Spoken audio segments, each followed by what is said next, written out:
Yes,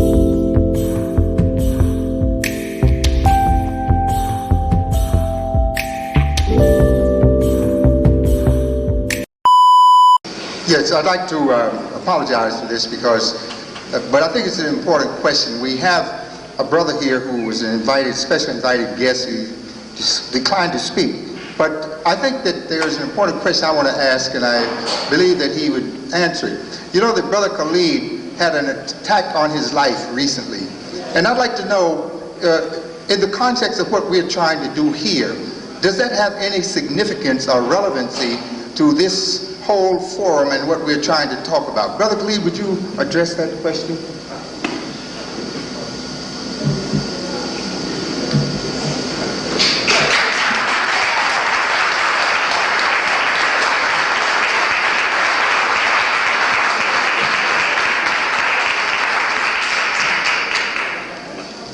In the name of Allah, the Beneficent, the Merciful, all praise is due to Allah, the Lord of all the worlds. Bear witness that there is but one God, came in the person here to the hells of North America, in the person of Master Khalid Muhammad, to whom praise is due forever. We forever thank him for raising up his messenger and his Messiah, the most honorable Elijah Muhammad. And we thank the two of them for the Honorable Minister Louis Farrakhan. I greet you, my brothers and sisters, with the greeting words of peace. Assalamu alaikum. Upon being invited, of course, in my absence from the city, and speaking to one who spoke to those who extended the invitation, I said that I would not speak here tonight because I did not feel it appropriate, and that is still my feeling. For if you'll be patient, you'll get the why. Buckle your seatbelt.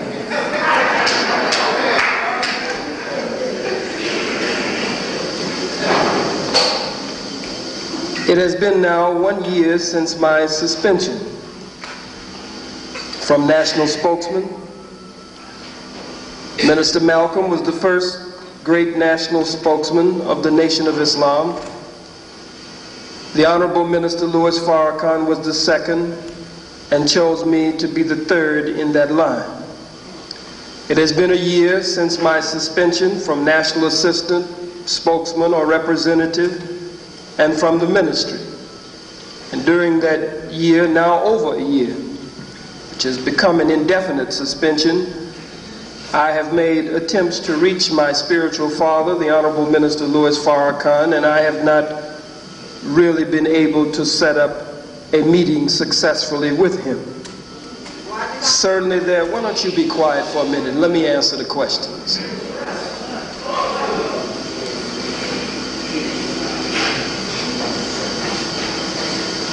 As difficult as it was, and I didn't mean any disrespect, but I was answering your disrespect. As difficult as it is to even stand up here, don't prompt me, don't push me. You push me to say something that maybe I shouldn't say or wouldn't have said, as Malcolm was probably prompted and pushed too much 30 years ago. This has happened almost 30 years to the day in many ways. I didn't set it that way, and I didn't plan it that way. Started in November 30 years ago. Started again in November 30 years later at Keene College.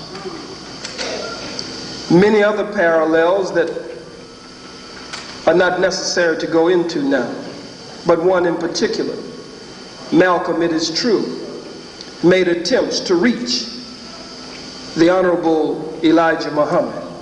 We don't know if his calls were being intercepted. We don't know if his mail was being intercepted. We don't know what government operatives worked between Malcolm and his spiritual father.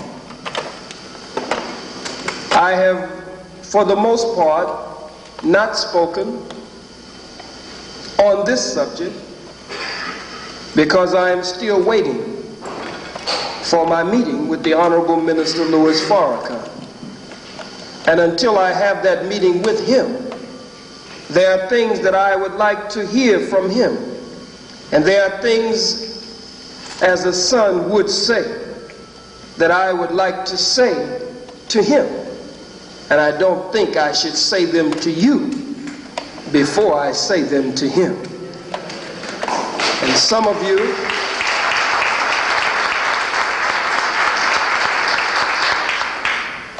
might not agree with that. I believe I understand Brother Malcolm more today than I have ever understood him before. I was not in the Nation of Islam 30 years ago. I was in my mid-teens at that time, down in Houston, Texas, and had not yet moved on to the university where I would meet the Honorable Minister Louis Farrakhan as a young student leader there in New Orleans. So there are many things on my heart, but I think if you will permit me to be just a little wise today, it would be better, and I'm sure if you will weigh it, you would agree with me. I don't know how long it will take. It's been over a year. But during that year, I have not said as little as a word, nor as much as a sentence against my spiritual father, the Honorable Minister Louis Farrakhan. And no matter what I have on my heart, again, I think it should be said between father and son, behind closed doors, and some resolution made behind closed doors before I come back to the broader community and the broader family. I have many questions to ask. Keene College was not a speech where I stood up to condemn my teacher. Keene College was not a speech where I was going into his domestic life. Keene College was a speech, as all of my speeches, where I was giving the white man hell, and I will continue to do that, and I make no apology for that. And so I'm still tender about that subject. Jews, so-called Jews, outside of that auditorium calling for his death. I was in a war spirit and a war posture, and I felt that I did what was right, felt that I should have even done more. It should have gone beyond the rostrum and should have been taken outside, as we did in Los Angeles when we drove them away from the convention center and drove them running down the streets. I wonder what would have been done then. So for the president to come out, Bill, Willie, Slick Willie, the vice president, the United States Senate to vote unanimously against me. For the first time, the House of Representatives and the full Congress, and all of the mayors and governors and city councils and state assemblies and Negro organizations and Negro preachers, Ben Chavis, Reverend Behind, Reverend Butts, some of the other Negroes who came out against me, Jesse Lewis Jackson, who called the white folks, they didn't have to call him, he called them. Ben Chavis bragged in this city on TV how he was the first to call Minister Farrakhan to say something needed to be done about Khalid. All of that, and my last word, what's on my heart, I'll have to hold. As the old folks say, I'm just going to tarry a while.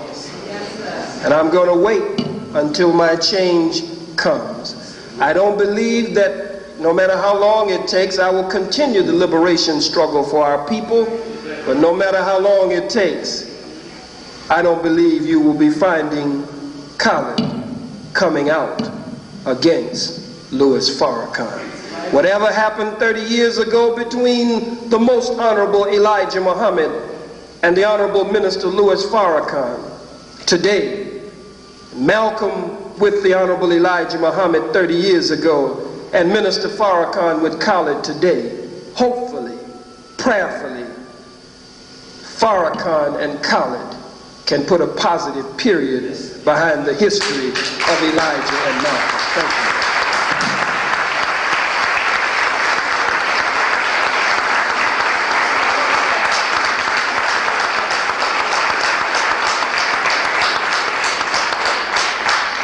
Sisters and brothers, the hour is late. We're going to have to cut the questions. We want to thank Brother Khalid Muhammad, and I also want to, at this point, I'm sorry, we just have to cut the questions right here. I want to invite to the speaker, to the rostrum, Sister Joan Gibbs, who's with the Malcolm X Commemoration Committee,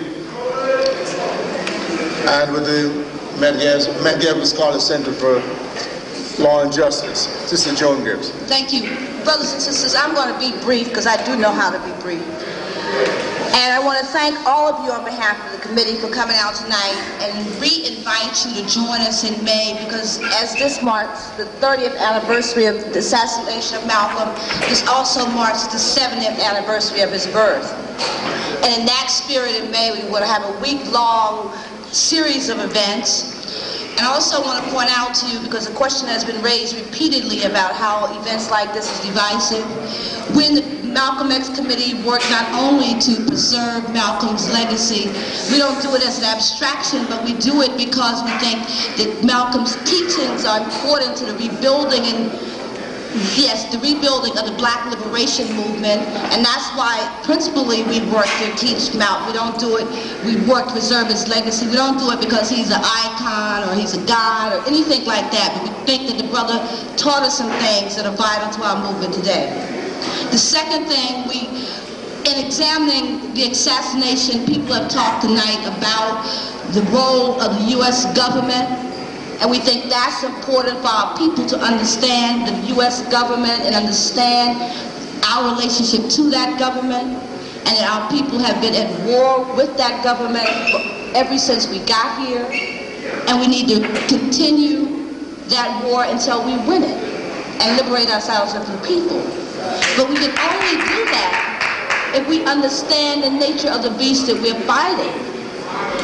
And you know, it was said earlier tonight, and I think we need to remember that the FBI chief among all of the agencies of the United States government, only exceeded by the CIA, is one of our principal enemies. And we need to keep them out of our midst. Finally, I want to say, because I think it's also important, these events are just not to get you out to listen, but we want to urge you to do something. And what I always try to urge people to do is really get behind the struggle for political prisoners. I talked this morning to one of the longest held political prisoners in the United States, my brother Sundiata Acoli, and he asked me to encourage you to do that. Also to write to him and the other political prisoners. Sundiata was recently given another 20 years, denied parole, and he needs our support because we know the brother is there in part because they don't have the sister Asara, and we need to help to get Sundiata out. Thank you, get home safely, and please pick up the literature about Mamiya in the back, and pick up some information, sign the petitions for Mamiya, and join us in May. Thank you.